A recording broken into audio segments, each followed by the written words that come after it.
কোরআনের যে 3টি সূরায় কিয়ামতের দৃশ্যাবলী সবচেয়ে ভালোভাবে বর্ণনা করা হয়েছে, সে সূরা 3টির একটি হলো সূরাতুল ইনশিকাক। বাকি 2টি সূরা, সূরা তাকবীর এবং সূরা ইনফিতর আমরা পড়ে ফেলেছি।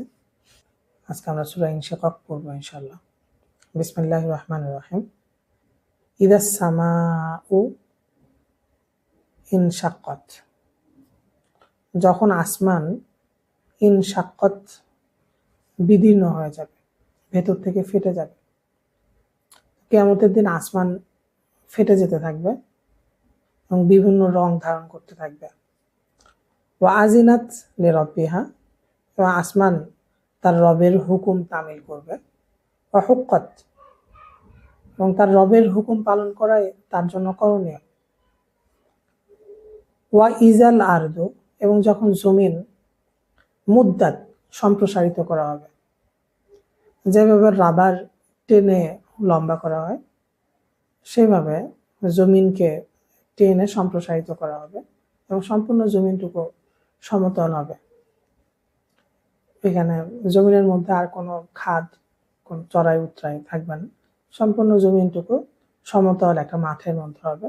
এই মাঠে কোনো বৃক্ষ বা অন্য কোনো কিছুই থাকবে না। আদম আলাইহিস সালামের সময় থেকে নিয়ে কিয়ামত পর্যন্ত সমস্ত বনি আদম এই জমিনের মধ্যে সবাই সমবেত হবে। মানুষ শুধুমাত্র তার 2 পা রাখার মতো জায়গায় পাবে। ওয়া আলকাত, এবং জমিন বাইরে নিক্ষেপ করে দিবে মা ফিহা, তার অভ্যন্তরে যা কিছু আছে, জমিনের অভ্যন্তরে যা কিছু আছে সবকিছুই সে বাইরে নিক্ষেপ করে দিবে। ওয়া তাখাল্লাত, এবং সম্পূর্ণ শূন্য গর্ভ হয়ে যাবে। ওয়া আজিনাত লিরাব্বিহা, এবং সেদিন জমিন তার রবের হুকুম তামিল করবে। ওয়া হুক্কাত, এবং রবের হুকুম তামিল করাই হচ্ছে যে তার কর্তব্য।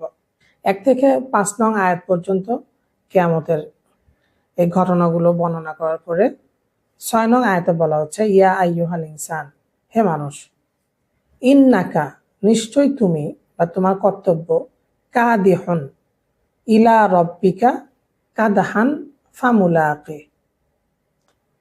কাদহান এই শব্দটি, কাদিহুন এই শব্দটির সাথে সম্পৃক্ত। কাদিহুন এই শব্দের অর্থ যেটা, সে অর্থের মধ্যে তীব্রতা তৈরি করার জন্য কাদাহান এই শব্দটি এখানে ব্যবহার হয়েছে। ইয়া আইয়ুহাল ইনসান, হে মানুষ, ইন্নাকা কাদিহুন, তোমার কর্তব্য হচ্ছে কঠোর সাধনা করা। ইলা রব্বিক, অর্থাৎ ইলা লিকাই রব্বিক, তোমার রবের সাথে সাক্ষাতের উদ্দেশ্যে বা তোমার রবের সাথে সাক্ষাতের আগ পর্যন্ত তোমার কর্তব্য হচ্ছে কঠোর সাধনা করা। অতঃপর তুমি তার সাথে সাক্ষাতের জন্য দণ্ডায়মান হবে। এই আয়াতে 2টি বিষয়ে পরামর্শ দেওয়া হয়েছে। প্রথম বিষয়টি হচ্ছে, রবের সাথে যেদিন সাক্ষাৎ হবে সেদিন যেন রব তার আমলনামা দেখে সন্তুষ্ট হন। রবের এই সন্তুষ্টিকেই হায়াতে জিন্দেগির লক্ষ্য বানানো। এবং দ্বিতীয় পরামর্শ হচ্ছে, এই লক্ষ্যটা স্থির করার পরে এই লক্ষ্য অর্জনে কঠোর সাধনা করা, কঠোর পরিশ্রম করা। সেই দিন 2টা অবস্থা হবে মানুষের জন্য, তৃতীয় কোনো অবস্থা নাই। সমস্ত মানুষ সেদিন এই 2টো অবস্থার যে কোনো একটার মধ্যে থাকবে। প্রথম অবস্থাটা হচ্ছে, ফাআম্মা মান উতিয়া কিতাবাহু, অতঃপর যে সমস্ত লোকের আমলনামা তাকে দেওয়া হবে, বিয়ামিনিহি, তার ডান হাতে, তার দক্ষিণ হস্তে। যখন যে সমস্ত লোকের আমলনামা তার ডান হাতে দেওয়া হবে, ফাসাউফা ইউহাসাবু হিসাবান ইয়াসীরা, তার হিসাবটা সহজ হবে। এই হিসাবটা সহজ হওয়ার উদ্দেশ্য, ওই বান্দার আমলনামা আল্লাহ সুবহানাহু ওয়া তাআলার সামনে পেশ করা হবে এবং তিনি এই আমলনামার উপরে সন্তুষ্টি জ্ঞাপন করবেন, তাকে আর কৈফিয়ত তলব করবে না। এটা অবস্থাটার অর্থই হচ্ছে হিসাব সহজ হওয়া। ওয়ায়ানকলিবু ইলা আহলিহি মাসরুরা, মাসরুর অর্থ আনন্দিত, প্রফুল্ল। এই ব্যক্তি তখন তার পরিজনের নিকটে উৎফুল্ল অবস্থায় সে ফিরে আসবে। তার পরিজন অর্থ কিয়ামতের দিন তো সকল মানুষকে তার সমগোত্রীর সাথে সারিবদ্ধ করা হবে। যারা তার ইডিওলজির সমগোত্রীয়, আমলের সমগোত্রীয়, এইভাবে প্রত্যেক আদর্শের, প্রত্যেক আমলের মানুষজন রক্ত সম্পর্কের ভিত্তিতে না, আদর্শ এবং আমলের ভিত্তিতে কিয়ামতের দিন মানুষ সারিবদ্ধ হয়ে থাকবে। এই ব্যক্তিটি তখন তার পরিজনের নিকটে, অর্থাৎ তিনি যে সমস্ত লোকদের সাথে সমবেত হয়েছেন সেই লোকদের নিকটে তিনি উৎফুল্ল অবস্থায় ফিরে আসবেন। এরপরে 10 নং আয়াতে বলা হচ্ছে ওয়া আম্মা মান উতিয়া কিতাবাহু ওয়ারাআ যাহরি। অতঃপর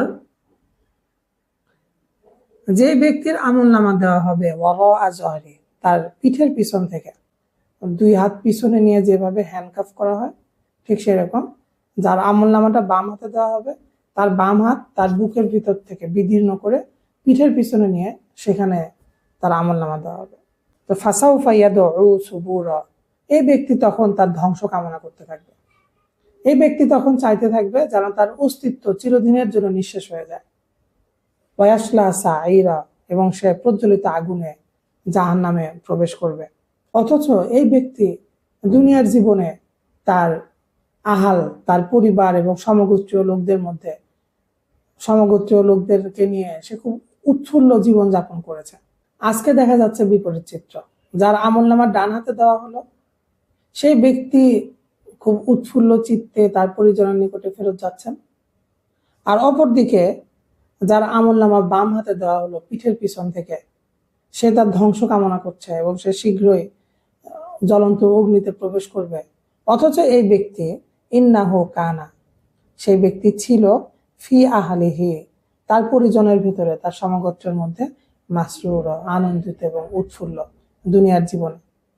ইন্নাহু জান্না, সে বিশ্বাস করত, ধারণা করত যে আল্লাহ ইয়াহুর, কখনোই তাকে প্রত্যাবর্তন করতে হবে না, এই ব্যক্তি কখনোই প্রত্যাবর্তিত হবে না, এরকম সে বিশ্বাস করত। বালা, কখনোই নয়। ইন্না রব্বাহু, নিশ্চয়ই তার রব, কানা, ছিলেন, বিহি, তার সকল কর্মকাণ্ড সম্পর্কে, বাসীর, সবিশদ অবলোকনকারী। ফালা উকসিমু, আমি শপথ করছি, বিশ-শাফাক। শাফাক শব্দটার অর্থ যখন সূর্য অস্ত যায় আকাশে যে লালিমা আভা একটা ফুটে ওঠে, এই লাল আভাটা চলে গিয়ে অল্প সময়ের জন্য একটা সাদা দীপ্তি, একটা সাদা আভা আসা, একটা শুভ্র আভা আসমানে ভেসে ওঠে। এই শুভ্র আভাকে বলা হয় যা অল্প সময়ের জন্য আসে শাফাক, অস্তরাগ। ফালা উকসিমু, আমি শপথ করছি, বিশ-শাফাক, অস্তরাগের। সূর্য অস্তমিত হওয়ার পর লালিমার পরে আকাশে ভেসে ওঠা শুভ্র আভার। ওয়াল্লাইলি, এবং শপথ করছি রাত্রের, ওয়ামা ওয়াসাক, এবং রাত্রি যা কিছুকে আবরণ করে ফেলে। ওয়াসাক শব্দের অর্থ রাত আসার পরে যে বস্তুগুলো ঢেকে যায় আর দেখা যায় না। তো শপথ রাত্রির, এবং রাত্রি যা কিছু নিয়ে আগমন করে, অর্থাৎ রাত্রি যে সকল বস্তুকে ঢেকে দেয়, এ সকল বস্তুর শপথ।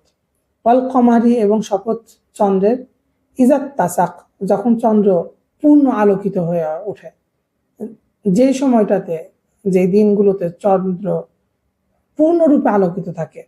এই 3টি বিষয়ের শপথের পরে শাফাকের শপথ, রাত্রের অন্ধকারের শপথ এবং পূর্ণ চন্দ্রের আলোর শপথ। এই 3টি বিষয়ে শপথ করে বলা হচ্ছে লাতার কাবন্না, অবশ্যই তোমরা আরোহণ করবে, তবাকন আং তবাক, স্তরের পরে স্তর। অবশ্যই প্রত্যেক মানুষকেই বিভিন্ন স্তর অতিক্রম করতে হবে।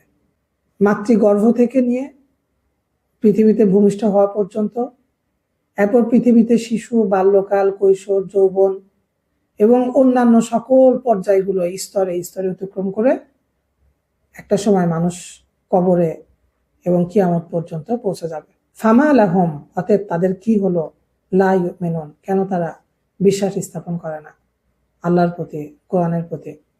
ওয়া ইজা কুরিয়া আলাইহিমুল কুরআন, এবং যখন তাদের নিকটে কোরআন পাঠ করা হয়, লা ইয়াসজুদুন, কেন তারা সিজদা করে না। এখানে বাহ্যিক যে সিজদা সালাতে করা হয় সেই সিজদাটা উদ্দেশ্য না, উদ্দেশ্য হচ্ছে আল্লাহ সুবহানাহু ওয়া তাআলার ক্ষমতা এবং আল্লাহ সুবহানাহু ওয়া তাআলার অনুগ্রহ,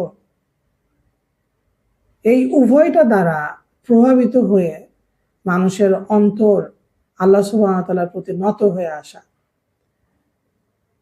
যে যাকে খুশু এবং খুজু বলা হয়, এবং মানসিক যে অবনতির প্রভাব মানুষের সকল কর্মকাণ্ডে ফুটে ওঠে, সেই সিজদার কথা এখানে বলা হচ্ছে। যখন তাদের নিকটে কোরআন পাঠ করা হয়, লা ইয়াসজুদুন, কেন তারা সিজদা করে না, কেন তারা আল্লাহ সুবহানাহু ওয়া তাআলার প্রতি সিজদা অবনত হয় না। বালিল্লাযীনা কাফারু কাযিবুন, বরং প্রকৃত সত্য হচ্ছে যারা কাফির তারা মিথ্যা সাব্যস্ত করে, সকল বিষয়কে মিথ্যা প্রতীয়মান করে। অথচ আল্লাহ সুবহানাহু ওয়া তাআলা আ'লামু, সবিশেষ অবহিত, বিমা ইউউন, তারা যে বিশ্বাস লালন করে সে সকল বিশ্বাস সম্পর্কে। ফাবাশশিরহুম, অতএব আপনি তাদেরকে সুসংবাদ দান করুন, বিআযাবিন আলিম, মর্মন্তুদ শাস্তির, ইল্লাল্লাযীনা আমানু ওয়া আমিলুস সলিহাত, তবে যে সমস্ত বান্দাগণ ঈমান এনেছে, সৎ কাজ করেছে, লাহুম, সে সমস্ত বান্দাদের জন্য থাকবে আজরুন, এমন প্রতিদান, এমন পুরস্কার, গায়রু মামনুন, যা কখনো শেষ হবে না।